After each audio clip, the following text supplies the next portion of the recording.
Melissa, I'd love it if you could tell us a little bit about how you got started. What was going on in your life? What sort of prompted you to get into growing microgreens?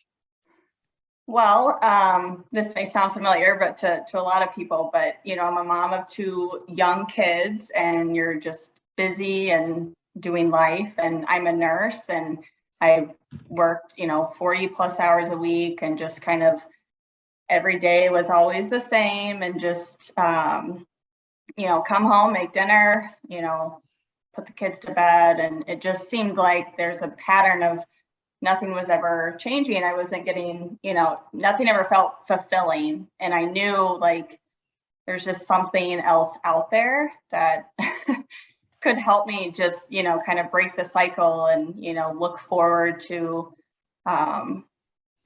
something different than just going to work every day and, things like that. So I was definitely just looking for something that I can do that will in turn, I'm more happier for my kids and just, things like that. So I knew I had to just look, but I just had no clue what to look for. So, I'm on social media and, stuff like that. So I came across your page. One of my friends was following you, and I just kind of made the connection that way. And something just clicked. I love gardening. I love doing, growing my own food and things like that. So it just seemed like it was going to be the right fit to pursue. So. Awesome. Yeah, we have a very similar story. So I relate to you. I relate to you a well, lot. It's just kind of crazy. Healthcare has just changed so much over the last couple of years. So it just was a little more stressful. So I felt like I needed another outlet to kind of just channel my other, to release my stress a little bit. So yeah. Well, tell us a little bit about your farm, Ramborg Farm. Yeah. So right now, how I thought of Ramborg Farms, my husband and I, it's kind of both of our names combined. Before we got married, we've always had a garden and, things like that. So we just kind of always called it, Ramborg Farms, and, we were growing our own food and stuff like that. So that's how that came about.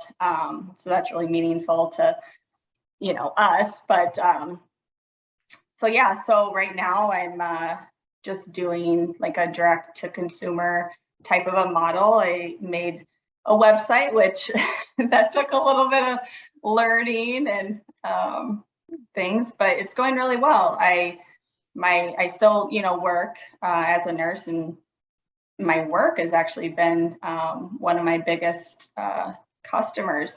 They love it, and they're sharing it to all their friends and family and stuff. So that's really helping us get our name out there. So that's amazing. Yeah. That's so great to hear. So a lot of people relate to you and I and feeling kind of unfulfilled, going through the motions, just kind of drained. And but it can feel a little scary to take on something new. I'm wondering just if you could look back at yourself before you decided to dive into this and to start growing microgreens to sell.